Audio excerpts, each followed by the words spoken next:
책으로 만나는 우리 생활 속 궁금한 이야기들, 북21 출판사와 팟빵이 함께하는 책 이게 뭐라고. 남들이 안 궁금한 게 궁금한 소설가 장강명입니다. 안녕하세요. 책 이게 뭐라고. 남들이 궁금한 게 뭔지 궁금한 조이입니다. 장 작가님 언젠가 네. 그런 말씀을 하신 적이 있으셨잖아요. 노벨 문학상을 목표로 나는 소설을 쓰고 있다. 네네네. 노벨상 받으면 네. 우리 팟캐스트 제작진들 이제 퍼스트 클래스 태우고 여행 이제 보내주겠다. 그런 말 하는 적 없어요. 했잖아. 왜 이제 와서 딴소리세요. 정말 기억이 안 나요. 진짜 그렇게 말씀해 주셨어요. 언제였지? 올해. 진짜 와, 그런 얘기 이게 해주셨어요. 진짜 초등학생 같으면 언제 어디서 몇 시에 뭐 몇 분 막 이럴 텐데 이렇게 보면은 이렇게 제가 우리 팟캐스트 하면서 굉장히 이런 식으로 당하는 게 많은 것 같아요. 한 말이 없는데 그런 거 없습니다. 저 우등 고속버스 태워드릴게요. 와, 이렇게 사람의 말이 바뀌냐. 평택 뭐 이 정도. KTX 우등칸 이 정도면 되나요? 아니 진짜 분명히 그렇게 말씀하셨어요. 내가 노벨상 받으면 유럽 보내주겠다. 다 같이 유럽 가서 놀자. 퍼스트 클래스로 모시겠다. 이렇게 말씀하셨습니다. 아, 그때는 스스로 이렇게 수상권에서 멀다고 생각해가지고 한 말인가? 지금은 되게 가까워졌다고 생각하고 계시는가 봐요. 작년보다 많이 가까워졌어요. 네, 갑자기 왜 노벨상 이야기예요? 근데 어제 전한. 네, 이 얘기를 왜 꺼냈냐면 네. 오늘 우리가 다룰 책과 그래도 이제 살짝쿵 이제 관련이 있어서 네, 갑자기 생각이 나서 이 말씀을 드렸습니다. 그 노벨상 수상자의 책을 이제 우리가 오늘 다룰 건데요. 네. 근데 이제 약간 결이 다른 게 노벨 문학상 수상은 또 아닌 노벨상 수상작가의 책을 다룰 예정이죠. 저희도 시류에 편승해서 노벨상 수상 발표가 난 다음에 노벨 문학상 책을 해볼까 하다가 경제학상 수상자들의 책을 다뤄보기로 했습니다. 네. 제목부터가 아주 도발적이에요. 네. 이제 한국어 제목은 가난한 사람이 더 합리적이다라고 하는 이제 제목의 책이고요. 이제 원제는 푸어 이코노믹스, 빈곤의 경제학쯤으로 해석이 될 것 같아요. 네. 근데 이 한국어판 제목에 대해서 장 작가님 어떻게 생각하세요? 가난한 사람이 더 합리적이다. 그게 우리가 이제 그 시트에서 하면서 얘기했잖아요. 약간 조금 오해 소지가 있는 제목이라고. 네. 뭐 출판사 입장은 좀 이해가 가요. 이게 제목이 이제 눈길을 끄니까 가난한 사람이 더 합리적이라고 하면서 이제 책을 펼칠 것 같은데 이 책 한국에 번역돼가지고 나올 때는 저자들이 사실 이 저자 노벨 경제학상 수상자도 아니고 그냥 나온 책인데 그래서 눈길 끌게 하려고 한 것 같은데 제가 그래서 책 앞부분 읽을 때에도 가난한 사람이 더 합리적이야? 막 이런 생각을 하면서 읽었는데 별로 그런 내용 아닌 거예요. 네. 어땠죠? 저도 같은 생각이었고 네.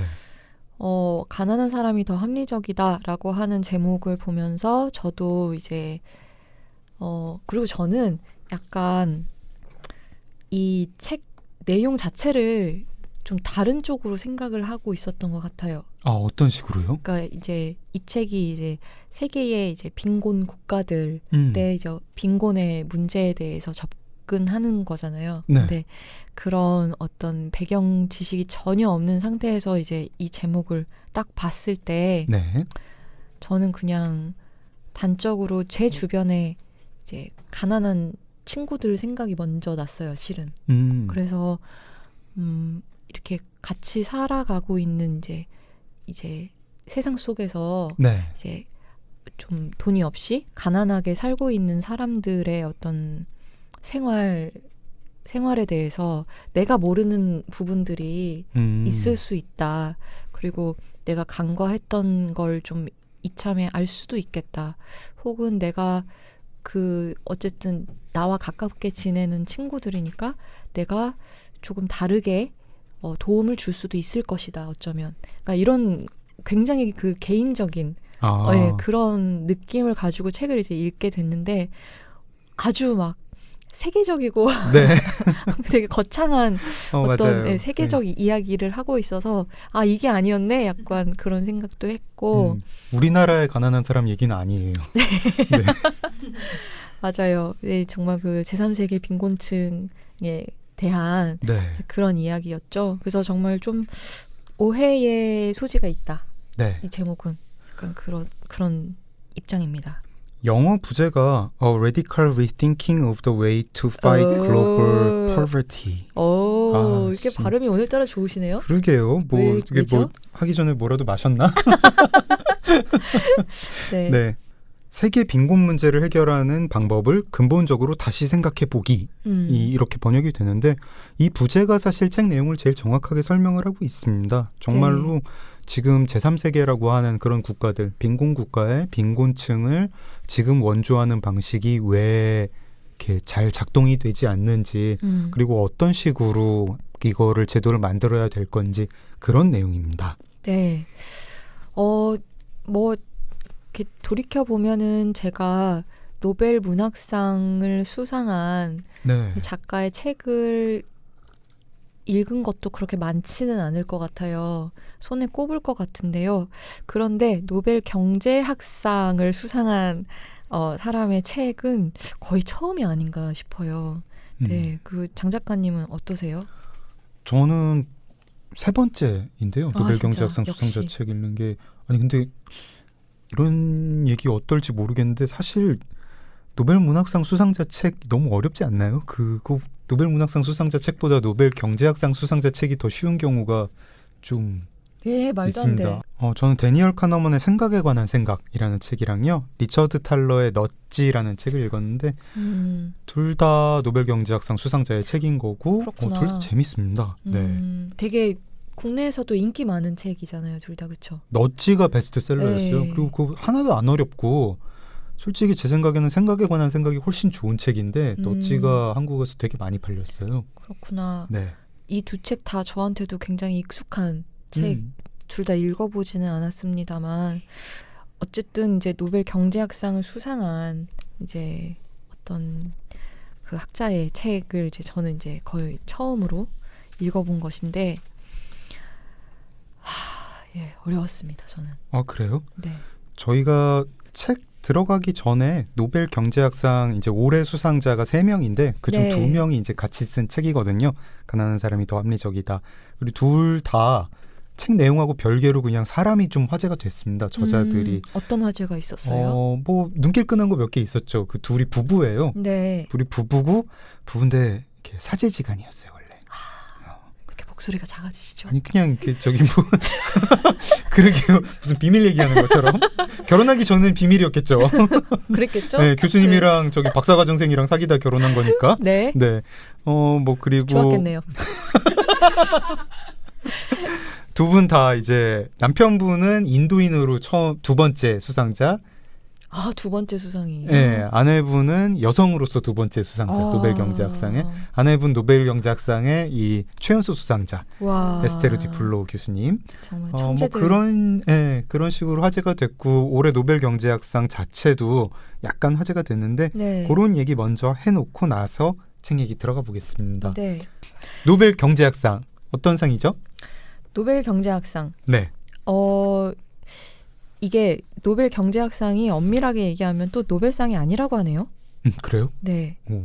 그 노벨이 상을 만들던 당시에는 없었던 네. 상이라고 합니다. 어. 그래서 그 알프레드 노벨이 네. 물리학, 화학, 생리학, 이제 생리학의학, 문학, 평화 이렇게 5개 부분의 상을 만들었다고 하는데 네. 이 노벨 경제학상은 나중에 추가가 된 거라고 해요. 아. 이 상의 정식 명칭은 네. 알프레드 노벨 기념 스웨덴 중앙은행 경제학상입니다. 줄여서 노벨 경제학상인 네. 거고요. 노벨 경제학상이랑 아니 그럼 다른 노벨상이랑 뭐 권위가 다른 거예요? 그 권위도 다른 노벨상이랑 큰 차이는 없다고 하네요. 아. 네. 근데 그래도 이게 노벨상이라고 하면 네. 저처럼 잘 모르는 사람들은 솔직히 상 중의 상처럼 그렇죠. 네, 전 상금도 세계적으로 세고. 제일 많이 알아주는 상이 노벨상 약간 이런 인식이 있는데 네. 이렇게 뭔가 경제학상이라는 것이 뚝딱 노벨의 의지와 상관없이 이렇게 만들어질 수 있는 건가요? 그러게요. 설명 좀 부탁드려요. 또 내가 설명해야 되나? 네. 네. 이게 스웨덴 할리먼 과학자들과 네. 노벨재단 이사회에서는 또 쉽게 통과가 됐다고 하는데 네. 이게 당시 이사회 멤버가 전원 기업인들이어가지고 그래서 경제학상 제정에 굉장히 호의적이었다고. 아이고. 네, 그래 네. 정작 그 노벨 가문에서는 네. 좀 이제 탐탁치 않아 했다고 합니다. 그 후손들은 탐탁치 않아 하는데 상추는 이사회에서 그냥 뚝딱. 네, 그러니까요. 되게 네. 마지못해서 이제 동의를 했는데 네. 그래서 요즘에도 이제 노벨 가문에서는 주식시장과 옵션 투기를 조장한 시카고 학파 경제학자들이 이제 상을 휩쓸고 있다. 뭐 이런 비판을 하기도 한다. 네, 이런 얘기가 있네요. 그런 비판 말고 이런 비판도 있다면서요. 노벨 경제학상은 진짜 유색인종 여성 뭐 미국 사람 아닌 사람한테는 잘 안 준다. 네, 그런 비판도 있다고 해요. 그 여러 분야 노벨상 중에서도 특히 경제학상에서 네. 백인 남성 미국인 편중이 심한 편이라고 합니다. 왜 그렇죠? 근데 그거는 이제 아무래도 학문 자체가 서양에서 시작을 했고 네. 이제 학문 특성상 이제 시장 경제가 잘 굴러가는 이제 선진국 학자가 아무래도 제일 중요한 연구를 할 가능성도 높고 네. 이제 그 사람이 연구한 내용이 이제 실제 적용하는데 시간이 오래 걸리기 때문일 듯도 합니다. 올해 그러면 이렇게 노벨 경제학상 수상자에서 여성이 나온 거 그리고 또 이제 최연소인 거 이런 게 좀 의미가 있는 거네요. 네, 그런 것 같고요. 네. 그 이제 에스테르 디플로 교수도 수상 소감에서 네. 굉장히 의미심장한 말씀을 하셨더라고요. 네. 더 많은 여성이 사회에 진출하고 남성은 여성에게 마땅한 존경을 보이길 바랍니다. 이런 코멘트를 또 하셨다고 합니다. 우리 이 책 가난한 사람이 더 합리적이다에도 뒤에 보면 어떤 성평등 얘기 이런 게 되게 많이 나와요. 아, 네. 그리고 이 책 전반에도 네. 이제 이런저런 사례가 등장하는데 네. 참 거기에서도 정말 이렇게 성평등의 부재가 너무 이제 곳곳에 드러나는 일화들이 또 되게 많아가지고 이렇게 가난한 나라 얘기를 하다 보니까 네. 가난한 나라의 빈곤층 이야기를 하다 보니까 참 기막힌 사례도 많이 나오고 네. 네. 또 이제 뭐 이렇게 돼야 된다 이게 올바르기 때문에 성평등을 해야 된다 그런 게 아니라 실제로 성평등을 하면 어떤 문제 같은 게 더 수월하게 해결되는 경우도 있고 맞아요. 많고 네. 네, 그렇더라고요. 네. 근데 이 부부가 노벨 경제학상을 수상한 이유가 뭐였대요? 저도 사실 이제 처음 듣는 학문 이름인데요. 개발경제학이라는 학문이 있답니다. 개발경제학. 예, 바로 이제 빈곤 국가에서 빈곤층을 이렇게 그런 빈곤 문제를 없애기 위한 그런 연구를 하는 그런 학문을 개발경제학이라고 하는데, 그 뭐 아까 잠깐 이야기 나왔던 뭐 시카고 경제학파 이런 거하고는 좀 다른 거죠. 네. 이 개발경제학자들은 현장에 가서 경제학이 어떻게 도움이 될 수 있을 것인가 이런 거를 굉장히 많이 조사를 하는 분들이고요. 이번에 이 부부 아비지트 베너지랑 에스테르 디플로 부부 말고 한 분이 더 수상자에 있는데 그 수상자는 마이클 크레이머는 이 책 저자는 아니에요. 근데 그분도 개발경제학을 오래 연구하셨던 분이라고 해요. 아비지트 베너지 같은 경우에는 본인이 인도에서 태어나고 자랐기 때문에 네. 대학도 이제 인도에서 나오고 그 다음에 미국으로 유학을 온 거라 가지고 누구보다 아마 빈곤 문제를 고민을 했을 것이고 거기서 이제 책에서도 보면은 자기 사례 같은 거, 자기가 목격한 사례 같은 게 나오는 거고, 디플로 교수는 뭐 그냥 프랑스 사람인데 약간 천재더라고요. 네, 뭐 20대에 미국 MIT에서 종신 교수직을 네. 아, 진짜 똑똑하신가 봐요. 네, 남의 그죠? 나라에서. 네. 굉장히, 20대에 네. 종신 교수. 정말. 그리고 결혼해가지고 그 디플로와 베너지 교수 두 분이 MIT에 빈곤 퇴치 연구소를 세웁니다. 네. 개발 경제학을 연구하는 연구소겠죠. 네. 진짜 이 책만 봐도 정말 어떤 이론을 나열한 책이 아니라 네. 정말 현장을 발로 뛰고 경험한 이제 내용이 거의 줄을 이루고 있는 네. 그런 책이어서 그러니까 정말 이 두 분이 오랜 시간 정말 열심히 연구한 어떤 책이구나라는 네. 거는 정말 확실하게 느낄 수 있었던 책이었던 것 같습니다. 이 부부가 빈곤의 원인과 해법을 찾기 위해서 40개가 넘는 나라를 돌아다니면서 굉장히 경제학적으로 엄정한 연구 방법을 적용을 했다고 해요. 자연과학에서 사용하듯이 이렇게 무작위 대조를 하고 실제로 지금 원조를 하는 어떤 방법, 그런 정책들이 효과가 있는 건가, 네. 이런 걸 굉장히 냉철하게 분석을 해서 이런 건 좀 아닌 것 같다, 이렇게 바꿔야 된다, 지금 이 정책이 이런 이유로 잘 작동하고 있지 않다, 이런 연구를 20년 이상 했다고 합니다. 네. 그래서 노벨위원회가 이분들한테 상을 주면서 이렇게 설명을 했다고 하네요. 세계 빈곤 문제에 대한 실험적 접근은 빈곤과 싸우는 우리의 능력을 향상시켰다. 또 이런 평가도 있습니다. 불과 20년 만에 그들의 새로운 실험 기반 접근법은 개발 경제를 완전히 변화시켰는데 이는 현재 번성하는 연구 분야가 됐다. 네. 이렇게 해서 노벨 경제학상이 어떤 상인지, 올해 수상하신 그 세 분은 어떤 분들인지, 그리고 이분들 왜 탔는지 잠깐 짧게 유주님의 덕분으로 훑었습니다. 네. 이제 책을 소개해 주시죠. 네, 아까 그 초반에 시작할 때 말씀드렸던 것처럼 네. 이제 글로벌 빈곤 문제를 해결하는 이제 근본적 방법에 대해서 이제 고민하는 그런 책이라고 할 수 있을 것 같은데요. 저는 일단 아까 제가 어려웠다라고 말씀을 드렸는데 그것은 제가 일단 경제학이라는 그 이론 자체에 너무 네. 무지해서 이 언어 자체가 이제 저한테 와닿는 게 이제 굉장히 그 버거운 점이 또 있었고 그랬는데 그거랑 별개로 저한테 되게 유익한 책인 건 확실했는데요. 네. 왜냐하면 그런 그 빈곤의 문제에 대해서 그냥 제가 진짜 안일하게 생각을 했구나 라는 생각을 진짜 많이 했고, 그러니까 예컨대 그냥 단순하게 너무 접근했던 것이죠. 그냥 국어 물품 많이 보내주면 그냥 되는 거 아닌가. 그러니까 식량 두둑하게 보내주면 되는 것 아닌가. 네. 의료 지원 이렇게 많이 세우고 그렇게 하면 되는 거 아닌가. 그냥 너무 간단하게 생각했던 것, 그리고 그게 효과적이지 않았다는 그 증거가 이제 책에서 계속적으로 나타나고 있는데, 네. 이제 그 이유를 보면서도 내가 그 빈곤 국가의 사람들에 대해서 너무 좀 부끄럽게 생각하고 있었다라는 거를 또 너무 이제 절절하게 깨닫게 되었고, 그래서 좀 반성도 많이 했습니다. 사실 뭐 유주님뿐 아니라 저도 그랬어요. 네. 책 읽으면서 오잉? 그래? 막 이런 대목들 꽤 있었고, 저희가 이제 오늘 1부랑 2부 이렇게 얘기를 하면서 들려드릴 내용 중에 청취자분들도 몰랐던 내용들 꽤 많을 겁니다. 네. 말하자면은 책 되게 거칠게 요약하면 그런 거죠. 지금 개발 원조 정책이 왜 잘 작동을 안 하느냐, 우리가 별로 현장에서 그게 어떻게 되는지 잘 모르는 채로 많이 보내면 좋은 거 아니야? 그리고 이런 걸 원하지 않겠어? 라는 식으로 보내는 사람 가정에 따라 가지고 막 보냈기 때문이죠. 네. 실제로 받는 사람들이 원하는 건 좀 다르고, 그걸 받아가지고 쓸 때도 잘 우리가 생각한 대로, 보내는 사람이 생각한 대로 써지진 않죠.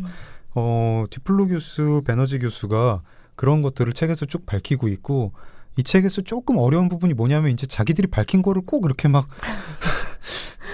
그래프로 경제학자라서. 근데 또 이게 제 입장이어서 그런 것일 수도 있겠어요. 그러니까 저희 그 스텝 중에 양다솔은 알고 보니까 그 전공이 경제학이었더라고요. 그래요? 네, 그래서 그러면 너 이거 다 이해했냐? 네. 그렇게 물어봤더니 그러니까 어쨌든 이렇게 언어가 이질적이진 않았던 것이에요. 저만큼. 우리 그냥 다솔 작가님 불러가지고 지금이라도. 그래서 이제 경제학이라서 이제 언어는 이제 소통은 이제 되었지만 이제 본인에게도 어렵긴 어려웠다, 이런 얘기를 또 해주셨습니다. 뭐 되게 어려운 책은 아니고요. 네, 되게 어렵진 않고 되게 어려운 책은 아니고 제가 못나서 그렇습니다. 아니 그건 아니고 사실은 이제 되게 현장이 많이 나오고 네. 우리가 다 알아야 될 내용이고, 그리고 어라? 싶은 부분이 굉장히 많아가지고 그냥 이제 어떤 프로 논픽션 작가가 썼으면은 더 재미있게 썼을 것 같아요. 맞아요. 막 술술 넘기가는 책은 아닌데 저희 최대한 한번 술술 이렇게 그렇다고 뭐 재미없는 내용도 아닙니다. 맞아요. 재밌게 해보겠습니다. 책이 크게 이렇게 두 파트로 나눠져 있어요. 네. 1부가 뭐죠?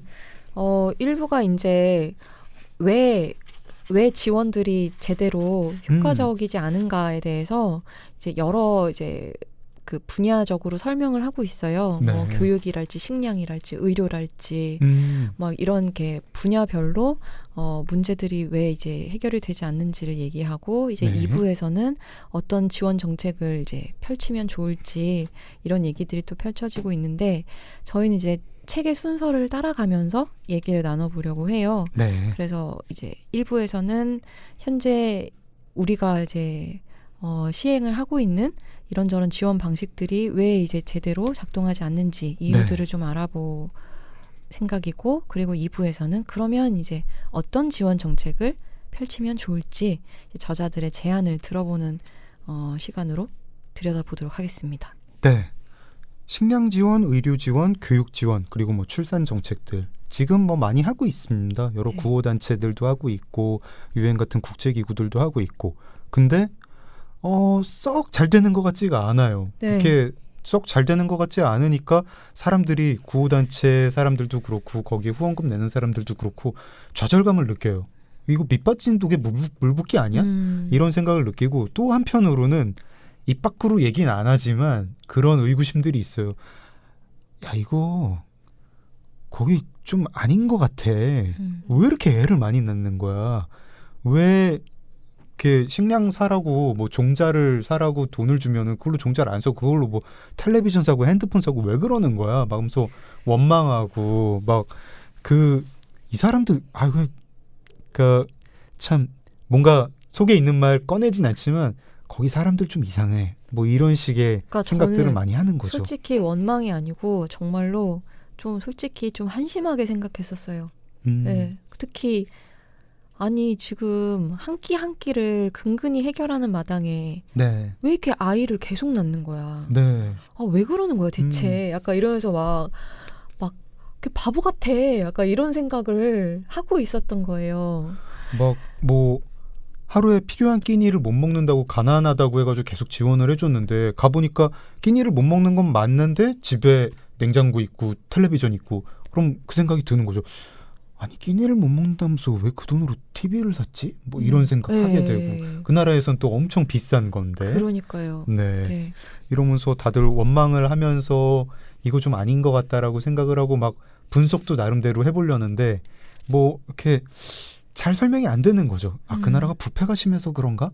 그 나라 뭐 유통시설이 잘 안 돼가지고 뭐 쥐 같은 게 많이 먹고 이러니까 누수가 많은가 하는데 본질적으로 그런 거랑 상관없이 작동이 안 되는 겁니다. 네. 식량 지원 얘기부터 한번 해보겠습니다. 네. 식량도 이제 저는 이제 아까 말씀드렸던 것처럼 단순하게 접근해서 식량을 이제 뭐 기부를, 구호 단체에 기부를 한다거나 해서 이제 어떤 단체가 이제 싸고 이제 많이 네. 이제 식량을 충분히 이제 공급을 하면 거기서 이제 잘 나눠가지고 이제 한 끼를 이제 해결하고 영양 실조로부터 좀 이렇게 벗어나는 네. 어떤 그런 상황이 이제 일어나지 않을까 이렇게 단순하게 생각을 했지만, 근데 책을 보니까 막상 현지에서는 물량이 많다고 해서 이게 해결되는 문제가 아니라고요. 네. 기본적으로 그 식량 구호를, 식량 원조를 하는 사람들의 가정 자체가, 전제 자체가 몇 가지가 틀려 있었던 거예요.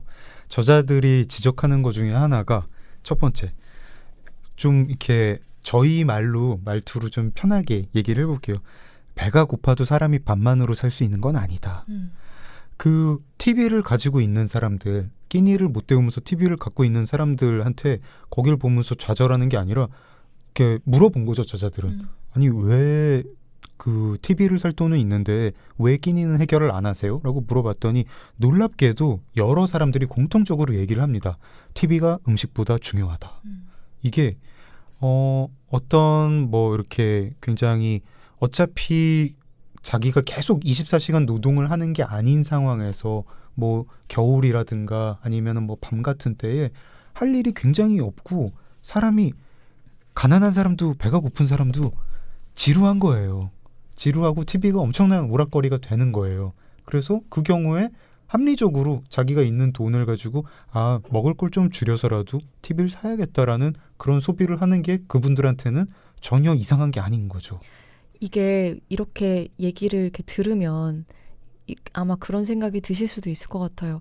아무리 사람이 지루해도 그렇지 일단 배가 고픈 거를 해결해야지 그 지루함을 어떻게 못 견디고 그 비싼 TV를 살 수가 있는가라고 생각이 들 수도 있는데 제가 얼마 전에 어떤 실험을 본 적이 있는데요. 네. 정말 인간이 지루함을 얼마나 못 견디는 존재인가를 알려주는 실험이었거든요. 네. 그게 아마 장 작가님 아실 수도 있는 굉장히 그 고전적인 실험인데 네. 어떤 사람을 이제 이런 공간에 그냥 앉아있게 해요. 네. 30분인가? 정도? 앉아있게 하고요. 거긴 아무것도 없어요. 아무것도 없고 기계 하나가 있어요. 네. 기계 하나가 있는데 약간 터칭 벨 같은 건데요. 네. 그걸 터치하면 아파요. 누른 사람이. 네. 그러니까 전기 충격 같은 게 이제 와가지고 네. 그거를 이렇게 딱 누르면 전기 충격이 와서 이게 아픈 거예요. 네. 그거 하나 있어요. 그리고 이제 당신은 여기서 30분 동안 그냥 가만히 계시면 됩니다. 그러니까 네. 하고 이제 실험을 진행하는데요. 진짜 웃긴 게 사람들이 이걸 누르면 지루해서 너무 지루하니까 그러니까 이제 이거에 대해서 안 알려주거든요. 네. 안 알려주고 이것만 놓고 이제 30분 동안 지켜보는 것이죠. 근데 이제 그 사람이 이제 가만히 있어요. 처음에 가만히 있다가 너무 심심하니까 이건 뭐지? 이러고 이렇게 만지다가 이제 네. 건드리니까 이제 자극이 오잖아요. 네. 따가워. 약간 이렇게 돼요. 네. 그러면 알게 됐으면 안 해야 되잖아. 아프니까. 네. 근데 건드린다는 거예요. 사람들이. 또 심심하니까. 네. 굉장히 바보 같잖아요. 네. 그러니까 그걸 보면서 얼마나 인간이 지루함을 견디지 못하는 동물인가를 이제 그 실험을 얘기하면서 설명을 해주는데 진짜 웃기면서도 진짜 그렇구나. 네. 아니 근데 이해가 돼요. 만약에 저도 수입이 축축축 줄어들어가지고 끼니를 해결해야 되냐 뭐 인터넷 접속을 포기할 거냐라고 하면은 글쎄 뭐 완전히 굶어 죽을 때가 되면 인터넷 포기하겠지만 상당히 감량하면서도 인터넷 접속은 상당히 오래까지 버틸 것 같거든요. 그리고 가난한 나라의 가난한 사람들이라고 우리랑 다른 인간이 아닌 거예요. 맞아요. 네, 그렇게 하는 거죠. 두 번째 가정도 굉장히 들으면 참 이렇구나 하고 생각이 드는 건데 이 식량 원조가 지금 되게 값싸고 맛없는 곡물을 많이 원조하는 겁니다. 네. 근데 가난한 사람들도 배가 고프다고 맛없는 걸 무조건 많이 먹지는 않아요. 맞아요. 네, 원조하는 사람들은 다 저 돈이면은 되게 영양가 높은 뭐 달걀이라든가 바나나라든가 이런 식으로 구성을 해가지고 필요한 필수 영양소를 채울 수 있는데 왜 그러지 않고 맛없는 설탕. 맛있고 영양가 떨어지는 설탕 같은 거 위주로 맛있는 식사 위주로 순식간에 해버리지 이러면서 답답해합니다. 근데 가난한 사람도 빈곤 국가의 빈곤층도 맛을 되게 중요시 여겨요. 정말 굶어 죽기 직전이 아니면 조금 여유가 있을 때 맛있는 걸 먹고 싶어 합니다. 그러니까 이제 여기에서 좀 충격을 받았죠, 저는. 그러니까 네. 아무리 궁핍해도 지루한 것을 싫어하고 아무리 끼니에 근근하더라도 이왕이면은 맛있는 거 먹고 싶어 하는 게 인간의 기본적인 욕구잖아요. 네. 근데 그 기본적인 욕구를 저 사람들이 가질 수 있다라는 그 자체를 생각하지 못했다는 점. 네. 왜냐하면 저 사람들은 가난하니까 살기 힘드니까 그런 것까지 생각할 주제가 아니다라고 은연중에 생각했다라는 것이 너무 충격받았습니다. 가난하고 배가 고프면 일단 필수 영양소를 채울 때까지 다른 거는 아무것도 안 하고 그 다음에 그게 해결되면 그 다음부터 재밌는 걸 찾는다고 원조하는 사람들은 생각을 했던 거죠. 저도 사실 그렇게 생각을 했던 셈이고. 그리고 이제 그런 마음가짐이 드러난 이제 기사들도 우리가 좀 종종 보곤 하잖아요. 네. 예컨대 내가 오랫동안 매달 생활비를 지원해주고 있는 애가 있는데 네. 걔가 그 돈으로 고가의 패딩을 샀다. 네. 어떻게 그럴 수가 있냐. 네. 감히 약간 이런 식의 정말 똑같은 똑같죠. 메커니즘이네요. 네, 네. 똑같고 뭐 그거 말고도 뭐 이제 뭐 동네마다 어떤 뭐 시스템의 변화들이 좀 있겠지만 어떤 동네에서는 어떤 정책으로 그 동네에서 이제 무료로 식사를 먹을 수 있는 네. 지원금이 이제 지원이 되는 것 같은데 그 지원을 받는 학생이 감히 비싼 돈가스를 먹더라. 어떻게 그럴 수 있냐. 지원을 받으면 돈가스 같은 건 먹지 말고 거기서 제일 싼 그렇죠. 일반 김밥을 네. 3줄 4줄 먹어라 배부를 때까지 이런 생각인 거죠.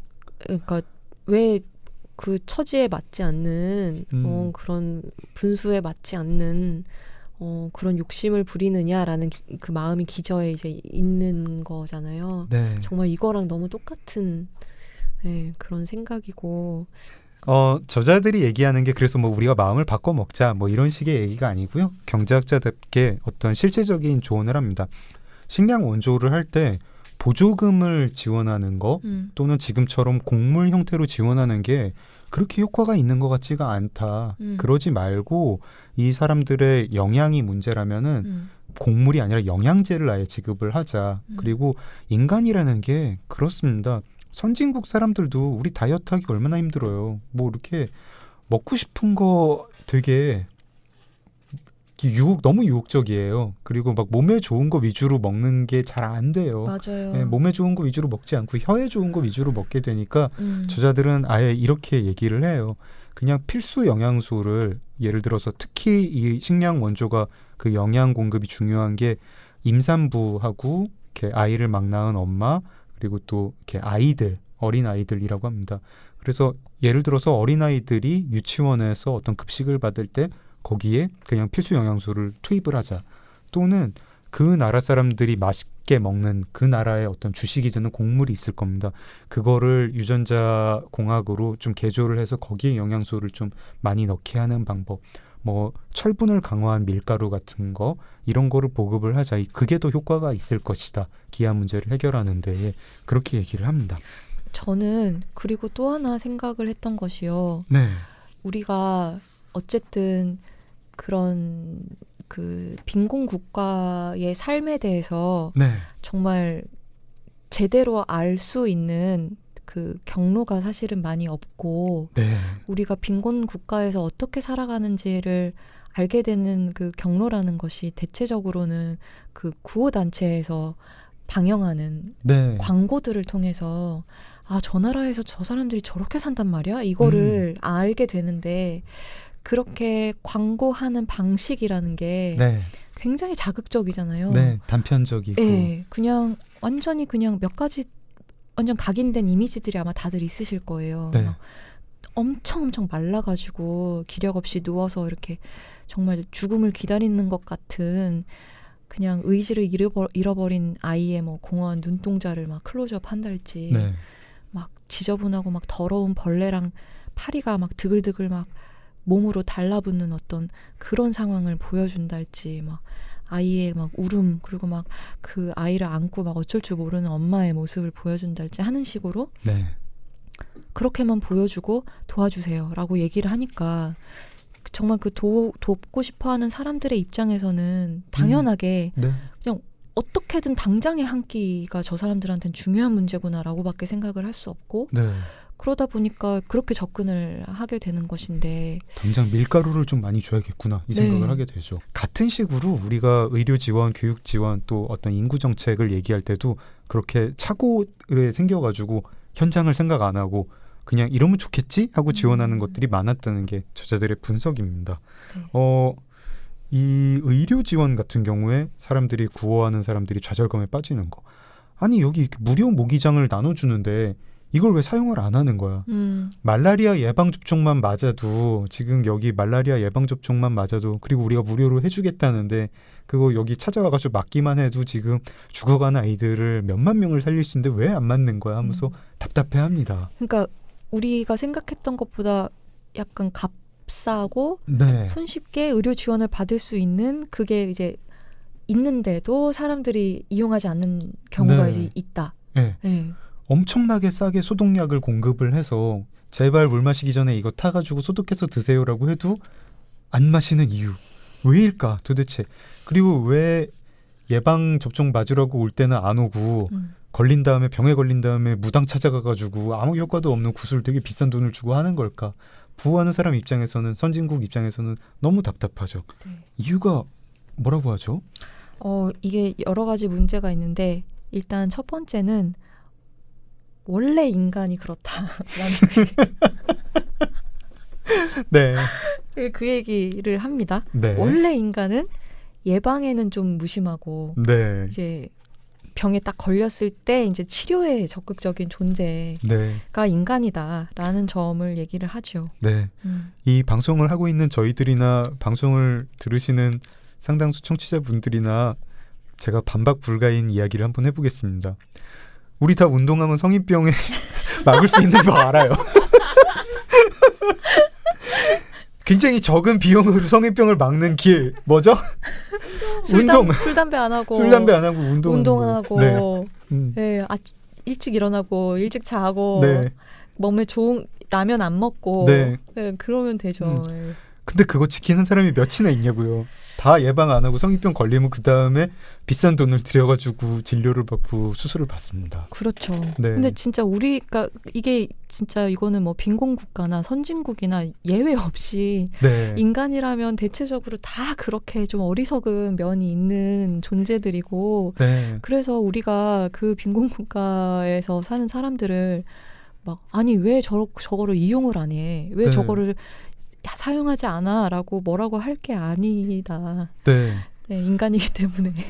예방접종이라는 게 한 번 맞으면 끝나는 게 아니라 맞아요. 1차, 2차, 3차에 걸쳐가지고 맞아야 되는 거고 그거 뭐 이렇게 1차 맞고 나서 2달 있다 또 맞아야 되고 있다가 또 맞아야 되고 종류도 많아요. 말라리아, 뭐 황열병 뭐 여러 가지 맞아야 되는데 맞습니다. 뭐 결핵 뭐 선진국 같으면은 산부인과에서 아이를 낳자마자 맞추는 게 있고 어머니한테 산모한테 그런 거 이제 그 예방접종 수첩 같은 거 주고 꼭 맞게 하죠. 학교에서 이제 다 같이 불주사 맞고 뭐 이러는데 빈곤 국가 같으면은 한참 걸어가지고 옆 동네 가가지고 맞아야 되는 거예요. 그거를 또 뭐 몇 달 있다가 또 2차 맞아야 되고 또 몇 달 있다 3차 맞아야 된다고 하면은 잘 안 맞아요. 그쵸. 잘 안 맞고 심지어 선진국에서도 그렇게 예방접종 맞으라고 해도 면역이 그거 뭐 부작용이 있을 거라면서 안 맞는 사람 많은데 맞아, 이게 맞아. 빈곤 국가에서 그렇게 설득하기가 쉬운 게 아니에요. 네. 다들 그리고 안 맞았는데 병에 안 걸리는 사람을 보면서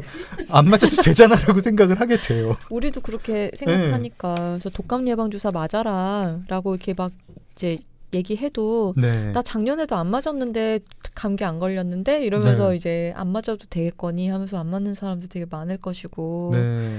네, 빈곤 국가라고 다를 바 없습니다. 그렇습니다. 그러다가 병에 걸리면 그 병에 걸리면 이제 그때는 치료를 해야 되는데 이거는 이미 현대의학이 들어가 있는 뭐 시설이 적기도 하거니와 설사 있다 해도 그 치료비를 감당할 수가 없죠. 그러니까 가까운 데 있는 무당 찾아가가지고 구술하게 되는 네. 듣고 나면 이해가 되죠. 그래서 또 이제 증세가 또 운이 또 잘 맞아가지고 호전이 되면 이 무당 되게 신통하다. 네. 그러니까 이러면서 또 이제 그런 그런 신앙이 또 강화가 또 그런 식으로 되는 것일 테고요. 네.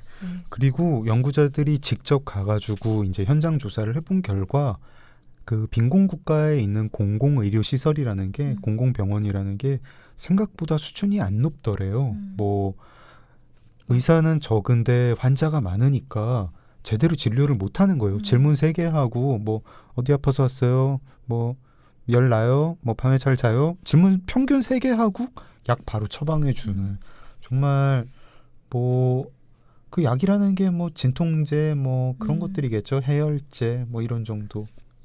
그런 의료인에 대해서 그다지 빈곤 국가에서 신뢰가 높지 않습니다. 네. 병원도 멀고 가기 귀찮고 그런 귀찮은 걸 극복하는 게 우리도 헬스장 등록하고 2-3번 나갔다가 안 가게 되는데 맞아요. 가면 좋다는 거 알면서도 안 가게 되는데 빈곤 국가라고 별로 다를 바 없습니다. 네.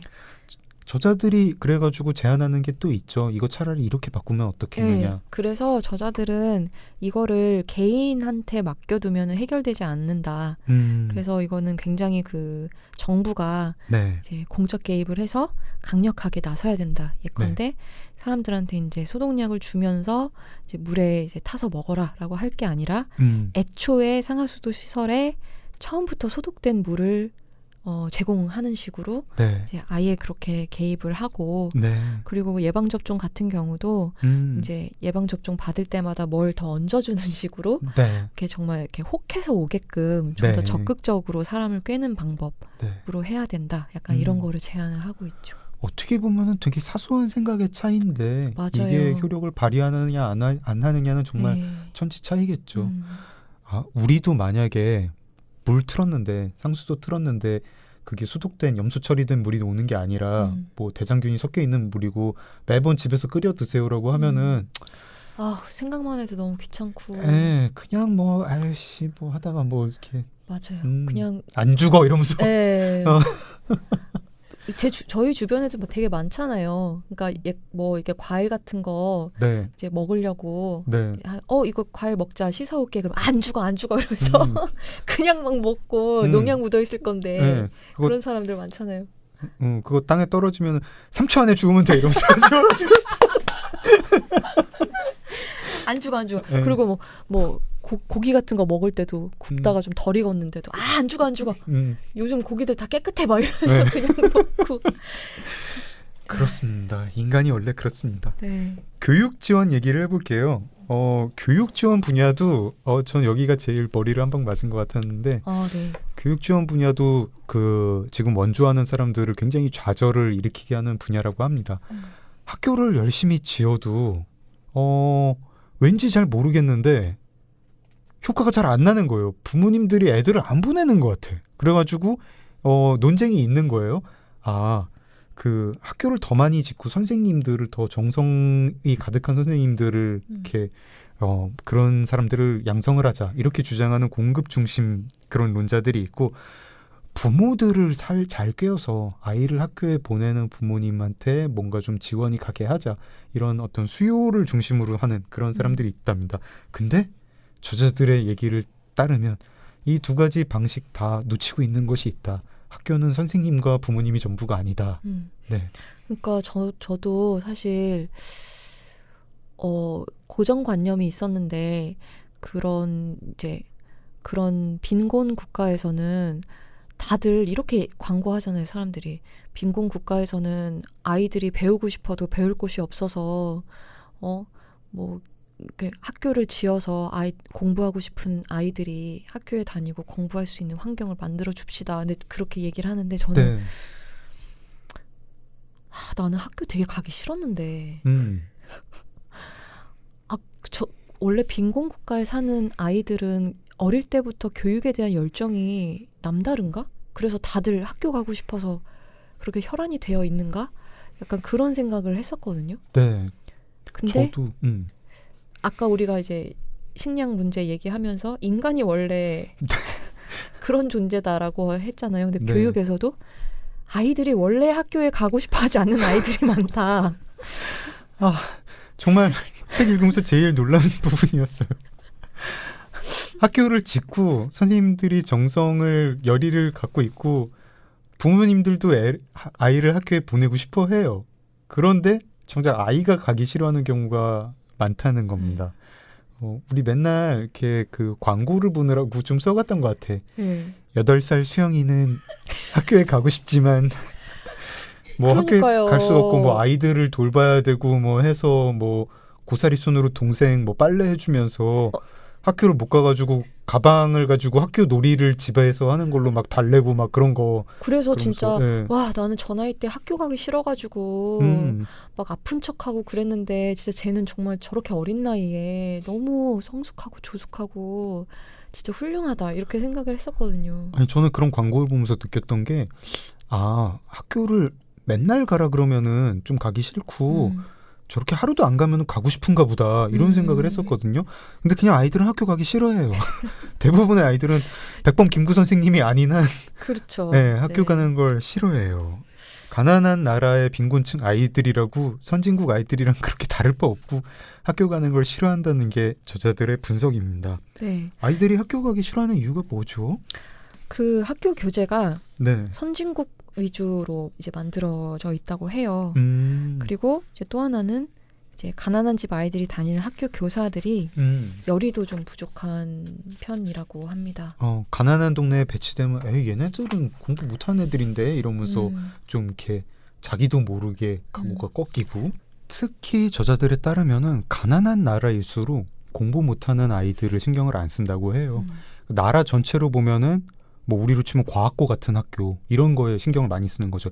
얘들이 잘 돼야 우리가 잘 된다 이렇게 생각을 하고 있고 선생님도 자기가 가르치는 반에서 똑같이 가난한 아이들을 가르쳐도 거기서 우등생 얘는 좀 천재 같은데 이런 애들한테 관심을 갖게 되죠. 네. 그리고 부모도 그렇습니다. 내가 자녀를 7을 낳았는데 첫째가 되게 공부를 잘한다 그러면은 그냥 걔한테 몰아주고 싶은 마음이 듭니다. 뭐 넷째, 다섯째 아니면 뭐 한 반에 되게 얘는 아무리 알파벳을 가르쳐도 못 알아듣네 이런 애들을 쉽게 버리게 됩니다. 네. 그게 선진국보다 가난한 나라에서 더 심하고 그리고 아이들은 어쨌거나 선진국이거나 그 개발도상국이거나 간에 자기가 학교에 가가지고 맨날 무시당하고 모욕을 당하면 가기 싫죠. 이 책에서 되게 그거를 아프게 얘기를 하는데 가난한 나라의 가난한 집 아이가 공부를 그렇게 천재급으로 잘하는 게 아니면은 학교 가는 게 싫을 수밖에 없다는 거예요. 가서 맨날 망신을 당하는데 왜 가고 싶겠냐는 거예요. 그런 거 보면은 우리가 광고에서 보는 8살 수영이 걔는 이제 공부를 잘하는 애인 거고 상당수의 아이들은 그런 때 학교를 부모님이 보내려고 해도 피하고 싶어하고 학교 안 가면 좋아합니다. 그래서 저자들이 제안하는 거는 그런 나라에서 지금 엘리트 교육보다 더 중요한 거는 그냥 다른 엘리트가 아닌 아이들의 교육이다. 그러면서 어떤 제안을 하죠? 이제 공부 못하는 아이들에게도 관심을 가져야 된다. 네. 네, 그래서 이제 기본 능력 위주의 수업을 진행을 해야 되고 네. 또 학년 구분 없는 그런 학급으로 이제 재편성하기 그리고 또 학부모의 인식을 바꾸기 위한 노력. 그러니까 자식 중에 한 사람만 좀 몰아서 교육시키는 네. 그런 것이 아니라 이제 모든 자식들에게 골고루 이제 교육을 시켜야 된다라는 인식을 좀 심어줘야 되고 네. 그리고 이제 선진국에서는 약간 좀 이렇게 떨떠름해하는 이제 그런 이렇게 컴퓨터를 이용한 교육을 이제 최대한 활용하는 것도 좋겠다 이런 얘기를 또 하죠. 학교에서 그냥 인강으로 이제 학생들 선생님이 없으면 그렇게라도 가르치는 게 네. 선진국에서는 물론 선생님들이 많지만 이렇게 선진국이 아닌 나라에서는 그 방식도 꽤 괜찮다 이렇게 얘기를 합니다. 사실 한국에서도 옛날에는 뭐 이렇게 아들만 교육시키려고 하는 그렇죠. 그런 게 또 있었고 막 이러다 보니까 뭐 나머지 자식들이 이제 뭐 알아서 자기 공부할 어떤 그런 걸 자포자기하고 네. 이제 돈 버는 일에 이제 되게 집중하던 그런 시절이 또 있었잖아요. 네. 근데 이 책에서도 말하는 게 그렇게 공부할 기회를 잃은 아이들이 나중에 커서 정말 인재가 될 수도 있는 것인데 네. 그런 인재를 너무나 많이 놓치고 있다. 그런 얘기를 하는데 정말 그렇게 균등하게 다 교육을 받을 수 있는 기회가 얼른 좀 와가지고 다들 교육을 좀 제대로 받을 수 있는 그런 조건이 좀 되었으면 좋겠어요. 네. 우리한테도 먼 얘기가 아니잖아요. 맞아요. 뭐 불과 몇십 년 전만 해도 야 너까지 꼭 대학을 가야겠니? 뭐 오빠가 간다는데 뭐 이런 얘기를 들으면 맞아. 그런 얘기를 듣고서도 대학을 내가 가야겠다고 하는 사람은 정말 위인급의 사람인 거고 정말 공부를 잘할 때 또 그런 걸 주장을 할 수 있고 공부 못할 때 부모님이 또 그런 걸 물어보지도 않죠. 네가 어디를 뭐 이런 식이겠죠. 맞아. 그리고 본인이 그 가능성이 있다고 해도 네. 약간 내가 가족한테 누를 끼치고 싶지 않다라는 생각 때문에 좀 마음을 접기가 쉽잖아요. 네. 네. 자, 1부 마지막은 그 지금 이제 정책들 여러 가지 하는 거 중에 잘 안 되고 있는 정책 중에 마지막 정책. 출산과 인구 정책입니다. 네. 이것도 진짜 전 진짜 이 파트 읽는데 너무 막 부끄러웠어요. 네, 설명해 주세요. 그러니까 이제 뭐 우리의 선입견이잖아요. 가난한 나라일수록 자식을 많이 낳는다. 네. 그래서 되게 막 진짜 저는 어쩜 저렇게 생각이 없을까 혹은 피임법을 모르는 것은 아닐까 네. 막 이렇게 생각하고 그랬는데 진짜 이 책을 읽어보니까 피임법을 모르는 게 아니다. 네. 네. 그런 어떤 저의 생각을 완전히 뒤집는 그런 이야기들이 이제 나와서 정말 네, 한숨을 푹푹 쉬면서 이 챕터를 읽었던 것 같습니다.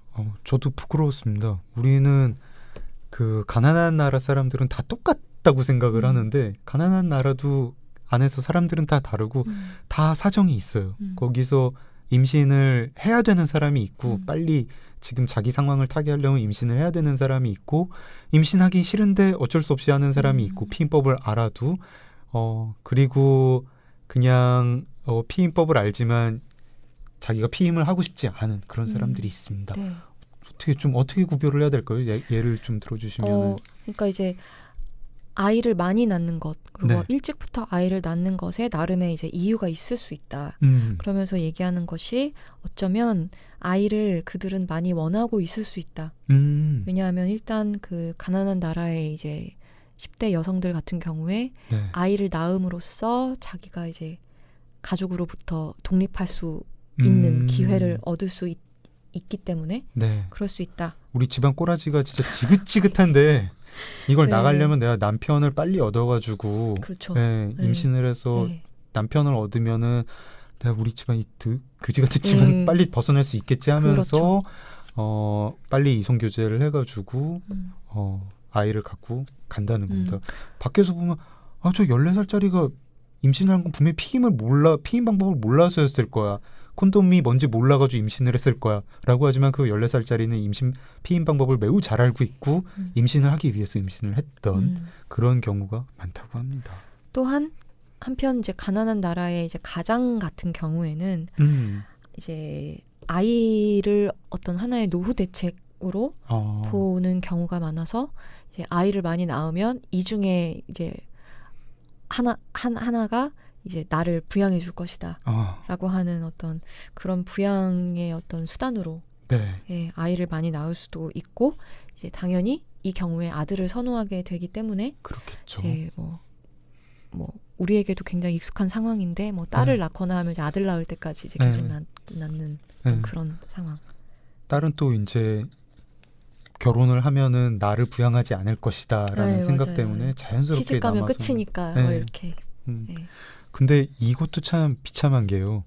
보통 이 생각을 하는 게 그 집안의 아버지인 경우가 많은 거죠. 맞아요. 그래서 뭐 아까 우리가 말했던 것처럼 이제 지긋지긋한 이제 집에서 벗어나기 위한 방편으로 이제 임신을 원하는 여성이 있을 수 있지만 본인은 아이를 낳고 싶지 않은데 남편이 원하기 때문에 어쩔 수 없이 이제 아이를 계속 낳을 수밖에 없는 그런 입장들도 있어서 네.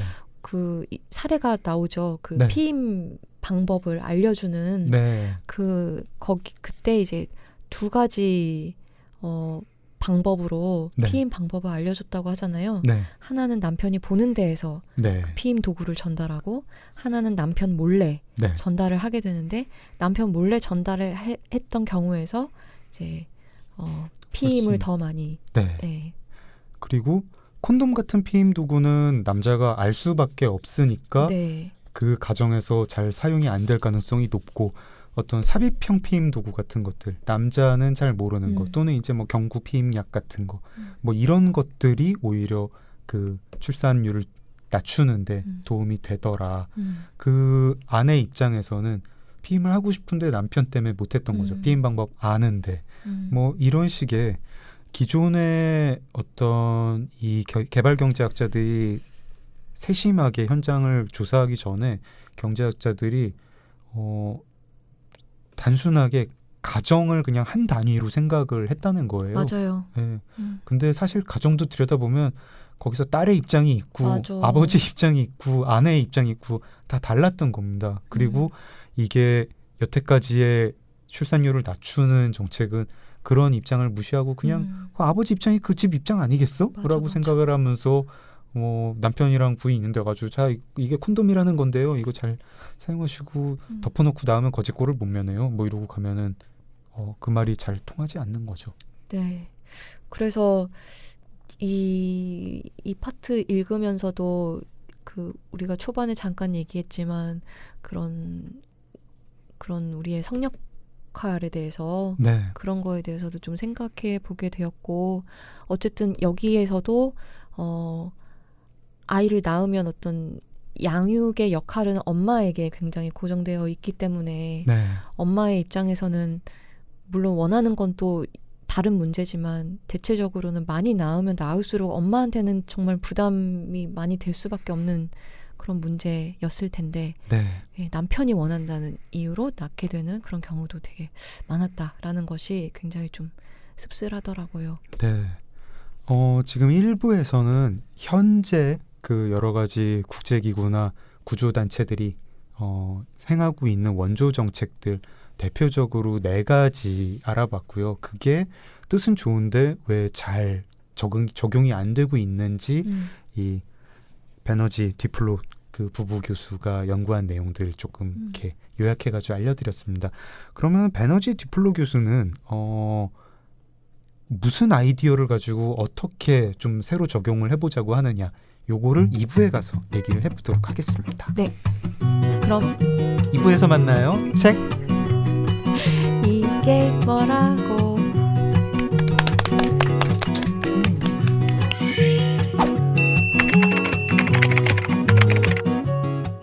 정말 이게 뭐라고 정말 이게 뭐라고 정말 이게 뭐라고 고고고고 이게 뭐라고